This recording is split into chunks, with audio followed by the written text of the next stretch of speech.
साथियों नमस्कार, स्वागत है आपका अपने YouTube channel electrician study point पर। दोस्तों, जैसा कि आपको पता है कि अभी फ़िलहाल हमने निम्मी पैटर्न के असाइनमेंटों का सॉल्यूशन स्टार्ट कर रखा है। तो इससे पहले हमने फर्स्ट सेमेस्टर और सेकंड सेमेस्टर का पूरा कंप्लीट असाइनमेंट सॉल्यूशन कर दिया। थर्ड सेमेस्टर का फ़िलहाल हम कर रहे हैं। उसके 3 चैप्टर अपन ने बहुत ही कंसेप्ट तरीके से अपने चैनल पर अपलोड कर रखे हैं, जिसमें अपन डीसी जनरेटर, डीसी मोटर और 3 फेज इंडक्शन मोटर अपलोड कर रखे हैं। आज के जो सेशन होने वाला है बहुत ही ज़बरदस्त होने वाला है, वो है सिंगल फेज इंडक्शन मोटर है। इससे रिलेटेड एग्जाम से 4 से 5 क्वेश्चंस मिलेंगे, ठीक है। तो मैं single phase induction motor start करने से पहले थोड़ा सा एक बेसिक कंसेप्ट क्लियर कर देता हूँ। कौन सा बेसिक कंसेप्ट क्लियर कर देता हूँ। क्या होगा कंसेप्ट अपना कि AC single phase induction motor जो होती है वो सेल्फ स्टार्ट नहीं होती। एक तो क्या होती है, स्वचालित नहीं होती है, ठीक है भाई। एक तो स्वचालित नहीं होती है, सेल्फ स्टार्टिंग नहीं होती है, स्वतः स्टार्ट नहीं होती है। दूसरी बात, इस पर क्या होता है, स्टेटर पर 2 प्रकार की वाइंडिंग होती है। एक तो स्टार्टिंग वाइंडिंग होती है और एक रनिंग वाइंडिंग होती है। स्टार्टिंग वाइंडिंग और रनिंग वाइंडिंग एक दूसरे से कितनी डिग्री पर होते हैं, 90 डिग्री, यानी कि समकोण पर होती है, ठीक है। समझ में आ गए। अब देखो, यहाँ पर एक बेसिक सी चीज़ थी। इसमें एक सेंट्रीफ्यूगल स्विच होता है, कैपेसिटर वगैरह यूज होते हैं, और जो रोटर होता है वो गेज प्रकार का होता है, ठीक है। स्टार्टिंग वाइंडिंग जो होती है उसको उस स्टार्टिंग वाइंडिंग को सहायक वाइंडिंग बोलते हैं। वो होती है पतले तार और अधिक टर्न्स की होती है, ठीक है, स्टार्टिंग वाइंडिंग। और जो रनिंग वाइंडिंग होती है वो मोटे तार की और कम टर्न्स की होती है, ठीक है। और बीच में जो होता है अपना क्या होता है, एक गेज प्रकार का रोटर होता है। ये जो स्टार्टिंग वाइंडिंग होती है और ये रनिंग वाइंडिंग होती है। जो कैपेसिटर होता है स्टार्टिंग वाइंडिंग के श्रेणी क्रम में जुड़ा होता है, और एक सेंट्रीफ्यूगल स्विच होता है CFS स्विच, वो भी स्टार्टिंग वाइंडिंग के श्रेणी क्रम में जुड़ा होता है। ये थोड़ी सी बेसिक इन्फॉर्मेशन थी। चलो क्वेश्चंस पे स्टार्ट करते हैं। आज के सेशन का पहला क्वेश्चन है कि एकल चरण प्रेरण मोटर का कार्य क्या है। देखो, इस क्वेश्चन में डाउट है। निम्मी पैटर्न वालों ने क्या मान रखा है, लेंस का नियम, लेकिन लेंस का नियम नहीं होगा, ठीक है। जो सिंगल फेज इंडक्शन मोटर है उसका कार्य सिद्धांत क्या होगा, फैराडे का विद्युत चुंबकीय प्रेरण सिद्धांत ही होगा, ठीक है। डी ऑप्शन इसका बिल्कुल राइट आंसर होगा, ठीक है। तो सिंगल फेज इंडक्शन मोटर जो है फैराडे के विद्युत चुंबकीय प्रेरण सिद्धांत पर कार्य करती है, इसलिए अपन डी ऑप्शन इसका राइट आंसर है। लेकिन निम्मी में अब आप देखोगे तो कौन सा है, ए ऑप्शन है, लेकिन वो गलत है, ठीक है। उसको सही करना है अपन को। नेक्स्ट क्वेश्चन करते हैं अपन 213 नंबर का। आपको एक डायग्राम दिखा रखा है सिंगल फेज मोटर का। इस मोटर का नाम बताना है। देखो, मैं आपको बता दूं, क्लियर कर दूं। ये तो क्या है, एल दिखा रखा है, ये एल दिखा रखा है, ये लाइन दिखा रहा है, ये न्यूट्रल दिखा रखा है, ये अपने ये स्विच हो गए। कौन से स्विच होते हैं, IC iron clad double pole switch, ICDP switch हो गए, ठीक। कौन से स्विच हो गए, ICDP। कौन से स्विच हो गए, ICDP, iron clad double pole switch. कौन से, ये वाले स्विच, ठीक है। उसके बाद ये लग रहा है क्या, फ्यूज, क्या लग रहा है, फ्यूज लग रहा है, ठीक है। उसके बाद बात करते हैं, इसमें 2 वाइंडिंग है, एक तो ये वाइंडिंग हो रही है, एक ये वाइंडिंग है। ये जो वाइंडिंग है आपकी, ये वाली वाइंडिंग कौन सी है, ये है आपकी रनिंग वाइंडिंग, और ये वाली कौन सी है, स्टार्टिंग वाइंडिंग, ठीक है। और ये आपका क्या है, कैपेसिटर है। ये क्या लग रहा है आपका, कैपेसिटर लग रहा है। और ये बीच में क्या दिखा रखा है, ये आपका है रोटर है, ठीक है। सारी चीज़ें मैंने क्लियर कर दी है। अब देखो आपके पास क्या दिखा रखा है, ये रनिंग वाइंडिंग है, ये स्टार्टिंग वाइंडिंग है। स्टार्टिंग वाइंडिंग श्रेणी क्रम में कैपेसिटर लग रहा है। किसी प्रकार का ये सेंट्रीफ्यूगल स्विच नहीं है। तो कौन सा है, परमानेंट कैपेसिटर टाइप का है, जो कि पंखे के जो होते छत का पंखा होता है ना, सीलिंग फैन होता है, उसमें यूज की होती जाती है। तो कौन सा ऑप्शन सही हो जाएगा, ए ऑप्शन इसका बिल्कुल राइट आंसर हो जाएगा। परमानेंट कैपेसिटर मोटर मतलब स्थायी संधारित्र मोटर का उपयोग किया जाता है। ये कैपेसिटर जो होता है लगभग 2 से 3 माइक्रोफेरेड का ये यूज होता है, ठीक है। ये कैपेसिटर की वैल्यू 2 से, और इस प्रकार की मोटर का उपयोग होता है सीलिंग फैन, छत के पंखे में यूज की जाती है। इसलिए क्या ऑप्शन हो जाएगा, ए ऑप्शन इसका राइट आंसर हो जाएगा। नेक्स्ट क्वेश्चन करते हैं 2 से 14 number. What is the working principle of split phase motor. Split phase चरण मोटर का स्प्लिट फेज कौन सी मोटर होती है, रजिस्टेंस स्टार्ट मोटर। वही सेम कौन सी है, सिंगल फेज मोटर है, इसलिए कौन सा हो जाएगा, फैराडे का विद्युत चुंबकीय प्रेरण सिद्धांत। बार बार बोल रहा हूँ आपको, निम्मी में आप जब देखोगे आप तो लेंस दे रखा है, निम्मी का जो कि गलत दे रखा है, ठीक है। फैराडे का विद्युत चुंबकीय प्रेरण सिद्धांत ही इसका राइट आंसर होगा, ठीक है। नेक्स्ट क्वेश्चन करते हैं 215 नंबर का। एकल चरण मोटर किस प्रकार का निर्देशित है। देखते हैं क्या दे रखा है 215 नंबर में, ये दे रखा है। आप देखो ये कौन सी मोटर है भाई, ये ऐसी मोटर है जो कि इसमें देखो ये कौन सी है, रनिंग वाइंडिंग। कौन सी है भाई, ये रनिंग वाइंडिंग है, और ये कौन सा है, स्टार्टिंग वाइंडिंग है। यहाँ पर 2 कैपेसिटर लग रहे हैं, ये वाले, एक मिनट रुको आपको बताऊँ, ये 2 आपके 2 कैपेसिटर लग रहे हैं। कौन से, ये वाले दो कैपेसिटर लग रहे हैं, एक सेंट्रीफ्यूगल स्विच लग रहा है। तो दो कैपेसिटर लग रहे हैं, तो एक स्टार्टिंग वाइंडिंग कैपेसिटर होता है, एक रनिंग वाइंडिंग का कैपेसिटर होता है। फिर से मैं बता दूं, रनिंग वाइंडिंग जो होती है वो मोटे तार की होती है, जिसके कारण इसका रजिस्टेंस जो होता है वो कम होता है और इंडक्टिव रिएक्टेंस जो होता है वो अधिक होता है। और स्टार्टिंग वाइंडिंग जो होती है पतले तार की होती है, जिसके कारण इसका रजिस्टेंस अधिक होता है और इंडक्टिव रिएक्टेंस जो होता है वो कम होता है। और जो रोटर होता है वो गेज प्रकार का होता है। इसमें दो कैपेसिटर लगे होते हैं, एक तो स्टार्टिंग का कैपेसिटर होता है, एक रनिंग का कैपेसिटर होता है। ठीक है, दोनों कैपेसिटर की वैल्यू बताता हूँ। एक कैपेसिटर तो होता है 2 से 3 माइक्रोफेरेड का होता है, एक होता है अपना 60 से 120 माइक्रोफेरेड का होता है। ठीक है, और जो रोटर होता है वो गेज प्रकार का होता है। तो ये कौन सी मोटर हो गई अपनी? Capacitor star capacitor run motor. D option इसका बिल्कुल राइट आंसर हो जाएगा। कैपेसिटर स्टार्ट कैपेसिटर रन, मतलब कहने का मतलब एक तो कैपेसिटर स्टार्टिंग वाइंडिंग का, एक कैपेसिटर रनिंग वाइंडिंग का होता है। Capacitor start capacitor run motor होती है। ठीक है, नेक्स्ट क्वेश्चन करते हैं अपन 216 नंबर का। एसी सिंगल फेज मोटर किस प्रकार को कम्यूटेटर मोटर प्रकार के तहत वर्गीकृत करेगा? कहने का मतलब which type of AC single phase motor is classified under commutator motor. मतलब सिंगल फेज मोटरों में ऐसी कौन सी मोटर होती है जो कि कम्यूटेटर मोटर की तरह काम करती है? तो वो मोटर कौन सी होती है भाई? इन ऑप्शन में रिपल्सन मोटर होती है, जिसे अपन हिंदी में क्या बोलते हैं? प्रतिकर्षण मोटर होती है। प्रतिकर्षण मोटर जो होती है कम्यूटेटर मोटर की तरह वर्क करती है। ठीक है, नेक्स्ट क्वेश्चन है अपना 217 नंबर का।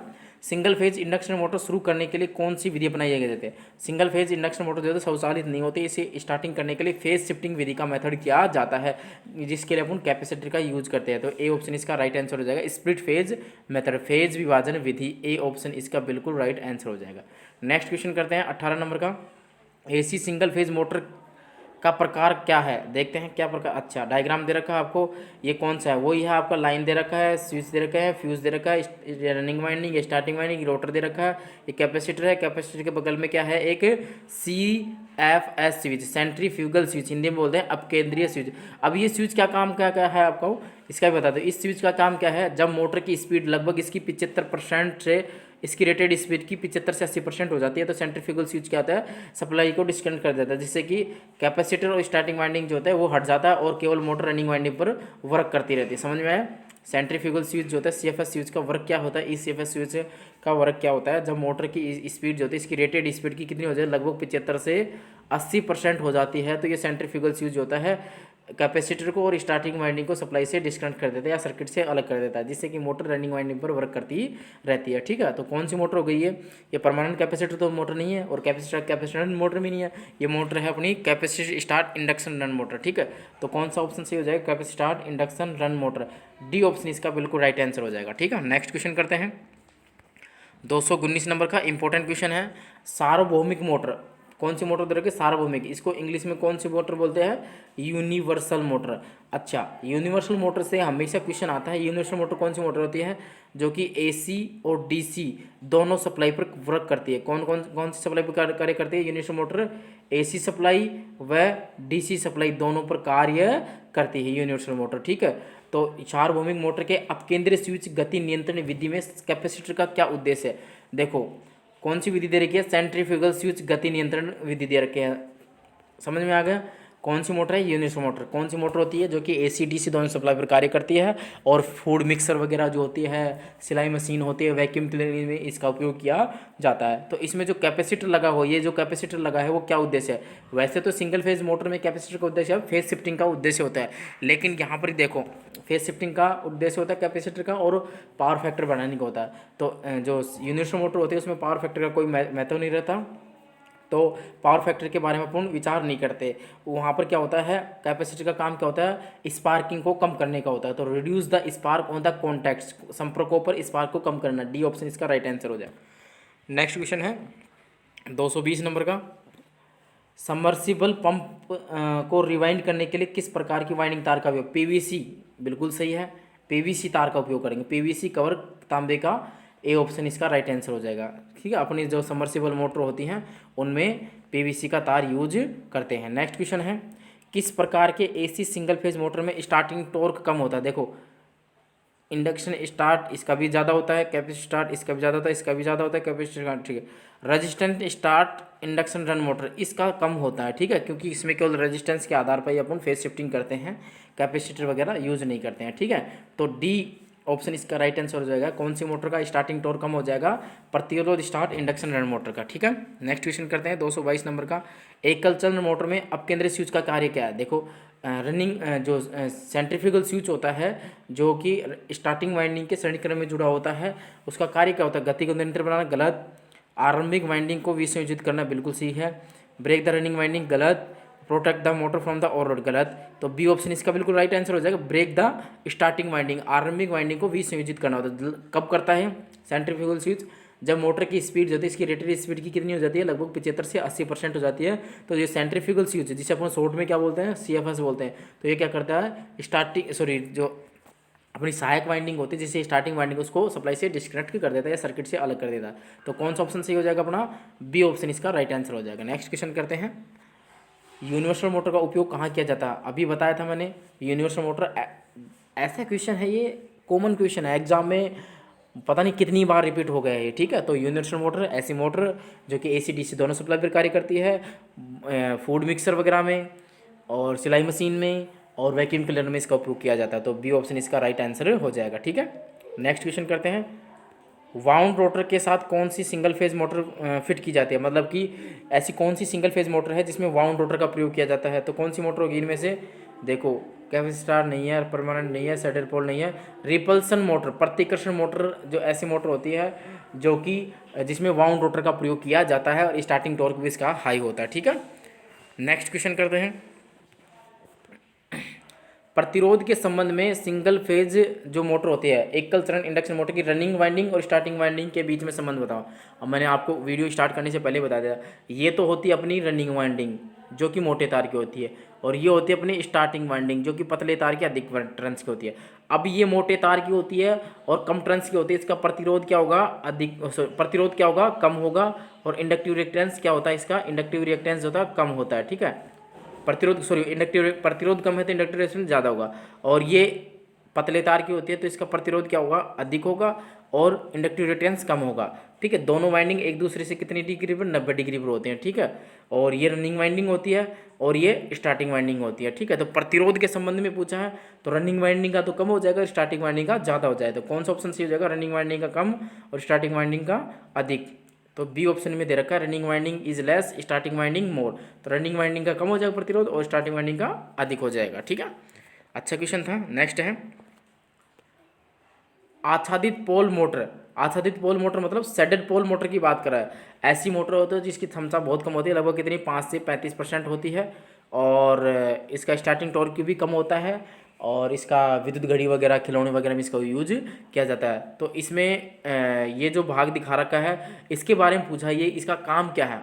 नाम नहीं पूछा इसका काम, मैं आपको नाम भी बताऊंगा और इसका काम भी बताऊंगा। देखो क्या है, ये बड़ा वाला भाग होता है, एक ये छोटा वाला भाग होता है। तो जो सैडल पोल मोटर होता है उसमें जो मुख्य पोल होता है, मुख्य पोल को दो भागों में डिवाइड कर लिया जाता है। एक तो होता है सैलेंट पोल होता है जो मुख्य पोल होता है, एक होता है सैडल पोल होता है। अब जो सैडल पोल होता है ये क्या करता है? रोटर को गति प्रदान करता है। ठीक है, तो इस भाग का जो छोटा जो पोल होता है, सैडल पोल होता है, इसका भाग क्या होता है? रोटर को घुमाव शुरू करना, initially the rotor movement. C option इसका राइट आंसर हो जाएगा। ठीक है, रोटर को रोटेट करने के लिए इस सैडल पोल का यूज किया जाता है। ठीक है, 227 नंबर का। How the direction of rotation of a capacitor start induction run motor is reversed. Capacitor कौन सी मोटर दे रखी है? Capacitor start induction run motor दे रखी है। क्या दे रखी है भैया अपन को? देखो ये रहा अपना क्वेश्चंस, अच्छी तरह से अपन देखते हैं, इसको समझते हैं। अच्छा क्वेश्चन है, क्या कह रहा है? Capacitor start induction run motor की रोटेशन की घूमने की दिशा कैसे बदल सकते हैं? अब देखो भाई, जनरली क्या करते हैं, ये स्टार्टिंग वाइंडिंग है और ये रनिंग वाइंडिंग है, तो या तो स्टार्टिंग वाइंडिंग और रनिंग वाइंडिंग दोनों में से, रनिंग वाइंडिंग और स्टार्टिंग दोनों में से किसी एक के कनेक्शन बदलेंगे। ऐसे नहीं कि रनिंग वाइंडिंग के बदल दिए, स्टार्टिंग वाइंडिंग के बदल दिए तो मोटर की घूमने की दिशा नहीं बदलेगी। किसी एक वाइंडिंग के कनेक्शन अपन बदलेंगे। ठीक है, या तो स्टार्टिंग की बदल दो या रनिंग के बदल दो। तो कौन सा ऑप्शन सही हो जाएगा? ए ऑप्शन में दे रखा है आपूर्ति टर्मिनल को बदलकर, गलत है। बी ऑप्शन में दे रखा है संधारित्र कनेक्शन बदलकर, अभी चेक करेंगे इसको। और सी में दे रखा है भाई संधारित्र तरीका, तो गलत है वैसे तो। देखेंगे अभी भी मुख्य वाइंडिंग टर्मिनलों को आपस में बदल कर भाई interchanging main winding terminals. Main winding कौन सी होती है? रनिंग वाइंडिंग हो सकता है बिल्कुल। डी में क्या दे रखा है? दोनों वाइंडिंग। दोनों वाइंडिंग तो गलत हो, दोनों वाइंडिंग को चेंज कर देंगे तो वही दिशा रहेगी। तो रनिंग वाइंडिंग या स्टार्टिंग वाइंडिंग, तो यहाँ पर किसका ऑप्शन दे रखा है? रनिंग वाइंडिंग का दे रखा है। रनिंग वाइंडिंग को ही मुख्य वाइंडिंग कहते हैं, तो कौन सा ऑप्शन सही हो जाएगा? सी ऑप्शन इसका सही हो जाएगा, मुख्य वाइंडिंग टर्मिनलों को आपस में बदल करके। सी ऑप्शन इसका राइट आंसर हो जाएगा। नेक्स्ट है 228 नंबर का, किस एकल कला की मोटर में टैप्ड फील्ड स्पीड कंट्रोल विधि कार्यरत था? मतलब कि सिंगल फेज मोटर है, उस वह कौन सी सिंगल फेज मोटर है जिसमें स्पीड कंट्रोल के लिए टैपिंग विधि का प्रयोग किया जाता है? ठीक है, फील्ड रिकॉर्ड टैपिंग किया जाता है। यूनिवर्सल मोटर को किया जाता है। यूनिवर्सल मोटर जिसे अपन सार्वभौमिक मोटर कहते हैं और जो कि AC DC दोनों पर वर्क करती है, उसमें फील्ड टैपिंग विधि का प्रयोग किया जाता है। ए ऑप्शन इसका राइट आंसर हो जाएगा। नेक्स्ट क्वेश्चन है 229 नंबर का, खाद्य मिक्सर में किस प्रकार की एकल चरण प्रेम मोटर का उपयोग किया जाता है? फूड मिक्सर में किसका प्रयोग किया जाता है भाई? यूनिवर्सल मोटर का प्रयोग किया जाता है। ए ऑप्शन इसका राइट आंसर होगा। ठीक है, चलो नेक्स्ट क्वेश्चन है 230 नंबर का, एकल चरण मोटर की स्टार्टिंग और रनिंग वाइंडिंग के बीच कौन स्थान? मैंने वीडियो स्टार्ट करने से पहले बता दिया था, ये तो अपनी होती है रनिंग वाइंडिंग मोटे तार की, और ये होते हैं स्टार्टिंग वाइंडिंग पतले तार की। दोनों में कितना डिग्री का होता है? 90 डिग्री का। 90 डिग्री को बोल दो या समकोण बोल दो, ठीक है, और इंग्लिश में से राइट एंगल बोलते हैं। क्लियर हुआ? तो कितने डिग्री का हो जाएगा भाई? 90 डिग्री इलेक्ट्रिक। सी ऑप्शन इसका राइट आंसर हो जाएगा।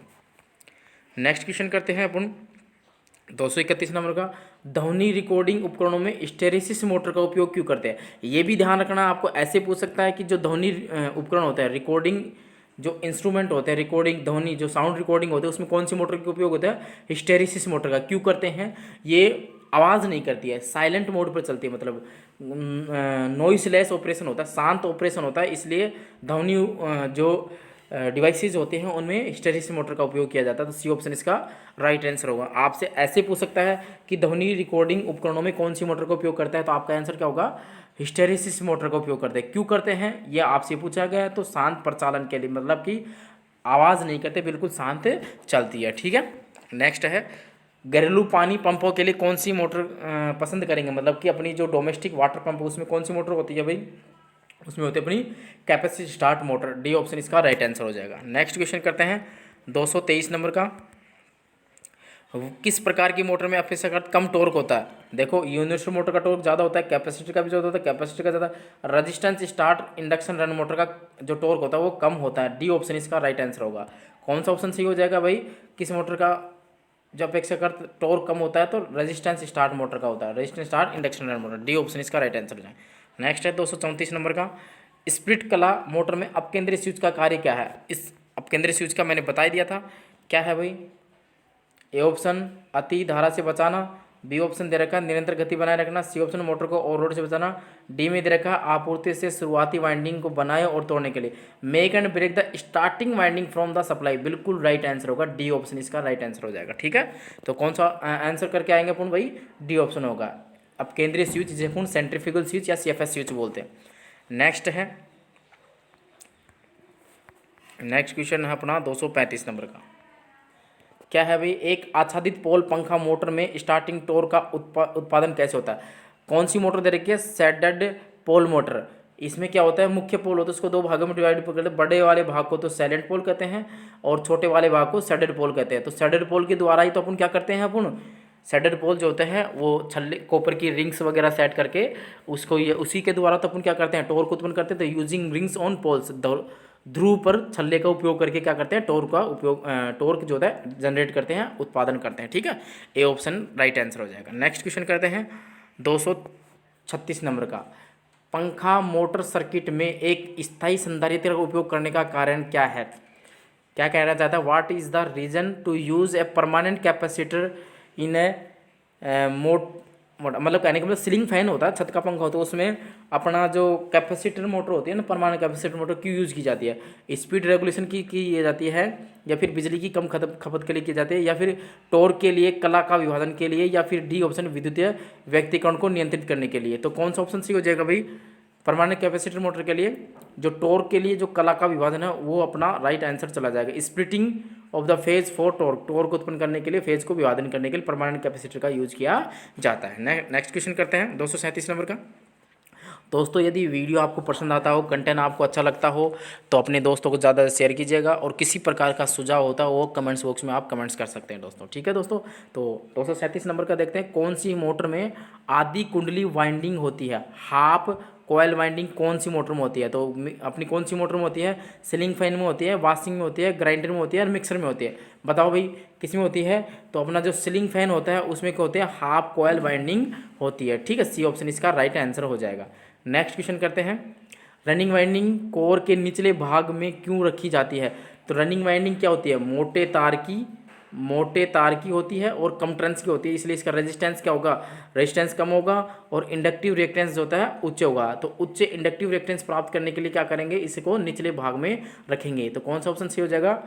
अपना ऑप्शन सही हो जाएगा प्रतिरोध कम करने के लिए, प्रेरण, डी ऑप्शन बिल्कुल राइट होगा। उच्च प्रेरण प्राप्त करने के लिए, टू गेट हाई इंडक्टेंस, उच्च प्रेरण प्राप्त करने के लिए क्या करेंगे? रनिंग जो वाइंडिंग होती है उसके ओर को निचले भाग में रखा जाता है। ठीक है, नेक्स्ट क्वेश्चन करते हैं 39 नंबर का।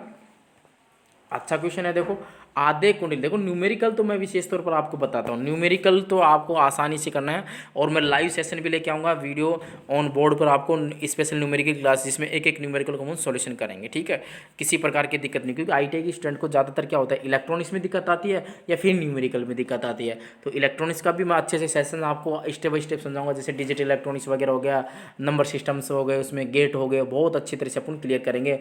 PN जंक्शन डायोड वगैरह है, धीरे धीरे धीरे धीरे, बस आप अपना प्यार इसी तरह से चैनल पर बनाए रखिएगा दोस्तों। तो देखिएगा न्यूमेरिकल क्या है, क्या दे रखा? Calculate the slot design for a ceiling fan having 28 slots. ठीक है, कितने स्लॉट्स दे रखे हैं? 28 स्लॉट्स हैं, 14 पोल्स दे रखे हैं और 14 कोयल दे रखे हैं इन हाफ कोयल कनेक्शन। ठीक है, सीलिंग फैन में अब देखो इसमें स्लॉट की दूरी ज्ञात करने का सूत्र क्या होता है? क्या होता है भाई? अपना स्लॉट की दूरी ज्ञात करने का होता है अपना व्यास। क्या होता है? वाइंडिंग का व्यास हो गया, कितना होता है अपना? 360 व्यास गुणा पोल समूह। पोल समूह, एक पोल समूह में कितने पोल होते हैं? 2 होते हैं। पोल समूह बटा में स्लॉट की संख्या, यानी कि खांचों की संख्या। समझ में आ गए सूत्र? चलो मैं सूत्र दोबारा से बता देता हूँ आपको। क्या है? व्यास, कुंडली का व्यास, कुंडली का व्यास गुणा पोल समूह, पोल समूह की संख्या बटे में खांचों की संख्या। खांचों की संख्या मीन्स स्लॉट की संख्या, खांचों की संख्या। समझ में आया? अब देखो भाई व्यास कितना देते हैं? एक कुंडली का कंप्लीट व्यास कितना होता है? 360 डिग्री होता है, गुणा पोल समूह, कितने पोल दे रखे हैं? 14 दे रखे हैं, और एक जो कोयल होती है उसमें पोल कितने होते हैं? कितने ध्रुव होते हैं? 2। तो एक समूह में, कहने का मतलब एक पोल समूह में 2 पोल होते हैं, तो 14 में कितने हो जाएंगे? 7 हो जाएंगे। तो यहाँ पर कितना रखेंगे? 7 बटे में स्लॉट्स की संख्या, खांचों की संख्या कितनी दे रखी है? 28 दे रखी है, तो बटे में 28 कर देंगे। ठीक है, 360 अपना व्यास था कोयल का, 7 कोयल समूह हो जाएगा, 28 स्लॉट हो जाएंगे। जब इसको सॉल्यूशन करेंगे, 360 गुणा 7 बटे में कितना है? 28 है ना। इसको सॉल्यूशन के 7 एकम 7, 7 चौका 28, 9 एकम 9, 9 चौक 36। ठीक है, 9 चौक 36, 9 बार कट गए, 0 ऐसे तो कितना आ जाएगा? 90 डिग्री इसका राइट आंसर हो जाएगा। ठीक है, उम्मीद करता हूँ आपको समझ में आएगा। तो ए ऑप्शन इसका राइट आंसर हो जाएगा। नेक्स्ट क्वेश्चन करते हैं। आच्छादित पोल मोटर का अनुप्रयोग क्या है? आच्छादित मतलब सैडेड पोल मोटर। ठीक है, कौन सी मोटर है? Shaded pole motor. Hair dryer में इसका उपयोग किया जाता है, खिलौनों में इसका उपयोग किया जाता है, विद्युत घड़ी में इसका उपयोग किया जाता है। तो हेयर ड्रायर इसका राइट आंसर हो जाएगा। नेक्स्ट क्वेश्चन है 241 नंबर का। हार्ड डिस्क ड्राइव के लिए किस प्रकार की सिंगल फेज मोटर का उपयोग किया जाता है? जो हार्ड डिस्क होता है उसमें कौन से होते हैं? स्टेपर मोटर जो होती है उसका उपयोग किया जाता है। इसके साथ साथ ही स्टेपर मोटर का उपयोग जाता है अपनी फोटोकॉपी की मशीन्स होते हैं उनमें किया जाता है, रोबोटिक मशीन होते हैं उनमें यूज किया जाता है। ठीक है, स्टेपर मोटर का ये स्टेप्स में अपना वर्क करती है। हार्ड डिस्क ड्राइव जो होती है, यानी कि कंप्यूटर वगैरह में होती है ना हार्ड डिस्क, तो उसमें स्टेपर मोटर का उपयोग किया जाता है। ये ऑप्शन बिल्कुल राइट आंसर हो जाएगा। नेक्स्ट क्वेश्चन करते हैं। अच्छा क्वेश्चन है, देखो CFS स्विच के बारे में पूछा है, सेंट्रल फ्यूगल स्विच के बारे में पूछा कि कैपेसिटर रन इंडक्शन मोटर कौन सी मोटर है? कैपेसिटर इंडक्शन रन मोटर में इस्तेमाल होने वाले सेंट्रीफ्यूगल स्विच का कार्य क्या है? पहले तो मैं बता दूं कैपेसिटर रन मोटर जो होते हैं उसमें होता क्या है? ये होता है, एक तो अपनी होगी ये रनिंग वाइंडिंग, और ये होगी अपनी स्टार्टिंग वाइंडिंग। देखो मैंने ज़्यादा टर्न्स पतले लिए हैं, ये मोटे टर्न्स ले लिए हैं, ठीक है। और ये होता है आपका रोटर, गेज प्रकार का अपना रोटर होगा। फिर उसके बाद ले लेता हूँ मैं आपको, दो कैपेसिटर लगे होते हैं। क्या लगे होते हैं? दो कैपेसिटर लगे होते हैं। और एक कैपेसिटर, इस तरह से दो कैपेसिटर, एक कैपेसिटर के श्रेणी क्रम में CFS स्विच लगा होता है। तो दो कैपेसिटर, एक तो स्टार्टिंग वाइंडिंग का होता है, एक रनिंग वाइंडिंग का होता है। तो इस CFS स्विच का क्या कार्य है ये पूछा है। तो लगभग जब मोटर की स्पीड जो होती है 75 से, कितनी, 75 से 80% हो जाती है, तो क्या करेगा ये। अब इसमें देखो आपका आंसर तो क्या होना चाहिए, क्या आप क्या करके आओगे इसमें, देखो गलती कहाँ हो रही है। दो ऑप्शंस में गलती करोगे। एक ऑप्शन तो अपन पढ़ना है, क्या है, 75 से 80% गति पर पहुंचने पर शुरुआती वाइंडिंग को डिस्कनेक्ट कर देगी। एक तो आपकी एक है। दूसरा सी ऑप्शन है, 75 से 80% गति पहुंचने पर शुरुआती संधारित्र को डिस्कनेक्ट कर देगी। देखो भाई, अब इसमें ऑप्शन क्या होगा, स्टार्टिंग वाइंडिंग है ना, इस मोटर की खासियत बात है, स्टार्टिंग वाइंडिंग हमेशा सर्किट में बने रहेगी, केवल कैपेसिटर ही डिस्कनेक्ट होता है। तो कौन सा ऑप्शन हो जाएगा, सी ऑप्शन इसका राइट आंसर हो जाएगा, ठीक है। स्टार्टिंग वाइंडिंग नहीं हटती है, अदर जो मोटर होती हैं उनमें स्टार्टिंग वाइंडिंग और कैपेसिटर दोनों हटते हैं। इसमें केवल क्या होगा, केवल कैपेसिटर जो होता है वो सप्लाई से डिस्कनेक्ट हो जाता है 75 से 80% की गति पहुंचने पर बाद शुरुआती जो संधारित्र है उसको डिस्कनेक्ट कर देता है, ठीक है। सी ऑप्शन इसका राइट आंसर होगा। नेक्स्ट क्वेश्चन करते हैं अपन 43 नंबर का। किस प्रकार की सिंगल फेज मोटर का किसी अन्य प्रकार की सिंगल फेज मोटर की तुलना में बहुत अधिक स्टार्टिंग टॉर्क है। स्टार्टिंग टॉर्क किसका होता है, यूनिवर्सल मोटर का होता है, रिलक्टेंस मोटर का होता है, रिपल्सन का मोटर का, कैपेसिटर मोटर। सबसे ज़्यादा स्टार्टिंग टॉर्क कौन सा पूछा है, किसका पूछा है, यूनिवर्सल मोटर है। इनमें से वैसे तो सबका भी होता है, कैपेसिटर मोटर का भी होता है, रिपल्सन का भी होता है, रिलक्टेंस का नहीं होता, लेकिन इसका होता है यूनिवर्सल मोटर का सबसे ज़्यादा होता है। टॉर्क किसका जाता है, यूनिवर्सल मोटर का। ए ऑप्शन बिल्कुल राइट आंसर हो जाएगा। नेक्स्ट क्वेश्चन करते हैं 44 का। संधारित्र को एकल कला स्थायी संधारित्र मोटर में कहाँ जोड़ा जाता है।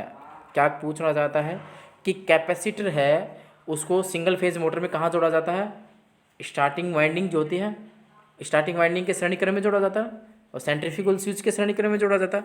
तो कौन सा ऑप्शन सही हो जाएगा, कैपेसिटर कहाँ जोड़ा जाता है, series in starting winding, starting winding के श्रेणी क्रम में। ए ऑप्शन इसका बिल्कुल राइट आंसर हो जाएगा। कैपेसिटर कहाँ जोड़ा जाता है, स्टार्टिंग वाइंडिंग के श्रेणी क्रम में।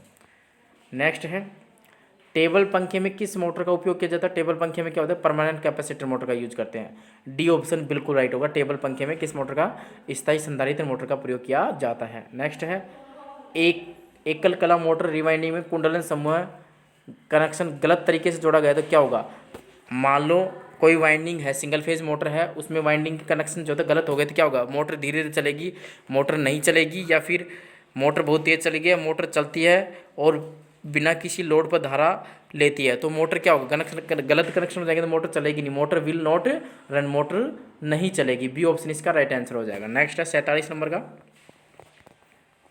प्रतिकर्षण मोटर में क्या प्रभाव होगा यदि चुंबकीय अक्ष दूरी तरफ स्थानांतरित हो जाए। क्या होगा, देखो what is the effect in repulsion motor. Repulsion motor में क्या होगा, if the magnetic axis shift to another side. ये जो एक्सिस है, ये जो है, इसको अपन शिफ्ट कर देते हैं तो क्या होगा, शायद घूमने की दिशा बदल जाएगी ना भाई। क्या ऑप्शन है, रोटेशन की दिशा समान रहेगी, या मोटर की गति रेटेड गति से बढ़ जाएगी, मोटर की कम हो जाएगी, या डायरेक्शन चेंज हो जाएगा। बिल्कुल सही है, ब्रश की स्थिति चेंज कर रहे हैं, मैग्नेटिक एक्सिस चेंज कर रहे हैं तो रोटेशन की दिशा बदल जाएगी। ए ऑप्शन इसका बिल्कुल राइट आंसर हो जाएगा। नेक्स्ट है 48 नंबर का। मोटर शुरू होने के बाद अब केंद्र स्विच को डिस्कनेक्ट नहीं किया जाता तो क्या होगा।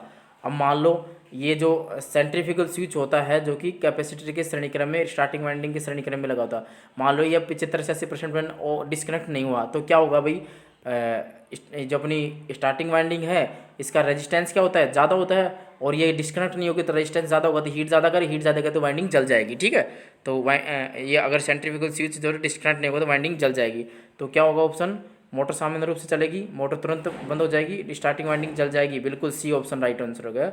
स्टार्टिंग वाइंडिंग जल जाएगी क्योंकि स्टार्टिंग वाइंडिंग का रेजिस्टेंस क्या होता है, ज़्यादा हो जाता है, ठीक है। नेक्स्ट क्वेश्चन करते हैं 49 नंबर का। ये रहा आपका 49 नंबर। प्रतिकर्षण मोटर के रोटेशन की दिशा कैसे बदल सकेगा। अभी तो आया था डायग्राम में कि जो रिपल्सन मोटर है ब्रश की स्थिति बदल करे, बी ए ऑप्शन इसका राइट आंसर हो जाएगा। ब्रश एक्सेस को स्थानांतरित करके by shifting the brush axis, ठीक है। अभी ये डायग्राम दिखाया था, आपको दिखा दूं फिर से ये वाला। ये सेम क्वेश्चन आया है, ठीक है। इसमें ब्रश की स्थिति चेंज कर देंगे तो डायरेक्शन ऑफ रोटेशन चेंज हो जाएगी, ठीक है। हो गए ना 249 का। 50 नंबर का क्वेश्चन करते हैं। ये रहा आपका 50 नंबर का क्वेश्चन। क्यों एक संधारित्र अपकेंद्री स्विच गति नियंत्रण विधि में अपकेंद्री स्विच से जुड़ा होता है? क्या क्वेश्चन क्या कहना चाहता है? वाई एक capacitor is connected across centrifugal switch in the centrifugal switch speed control method. क्या है? निरंतर गति बनाए रखने के लिए, या फिर बी में दे रखा है ओवरलोड से बचाने के लिए, सी में दे रखा है पावर फैक्टर बढ़ाने के लिए, या डी दे रखा है संपर्कों में स्पार्क कम करने के लिए। क्या कह रहा है कि सेंट्रीफ्यूगल स्विच से कैसे जुड़ा होता है? जो कैपेसिटर होता है वो सेंट्रीफ्यूगल स्विच के श्रेणीक्रम में क्यों जुड़ा होता है? स्पार्किंग को कम करने के लिए, रिड्यूस करने के लिए, ठीक है। तो डी ऑप्शन इसका राइट आंसर हो जाएगा।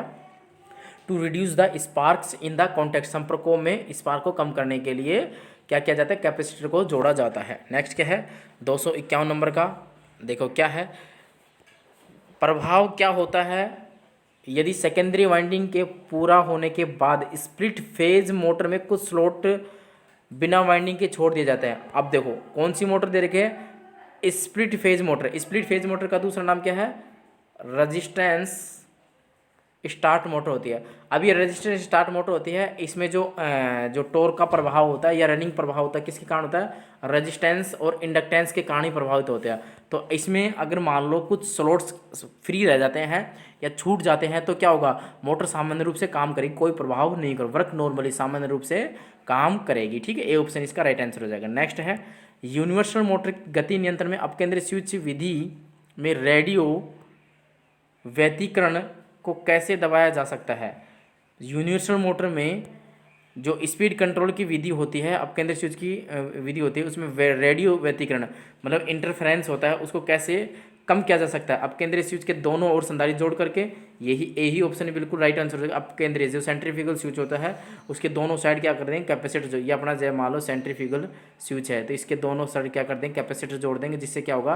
जो यूनिवर्सल मोटर होती है उसमें रेडियो इंटरफेरेंस का मान जो होता है वो कम हो जाएगा, ठीक है दोस्तों। तो कौन सा ऑप्शन सही हो जाएगा? ए ऑप्शन इसका राइट आंसर हो जाएगा।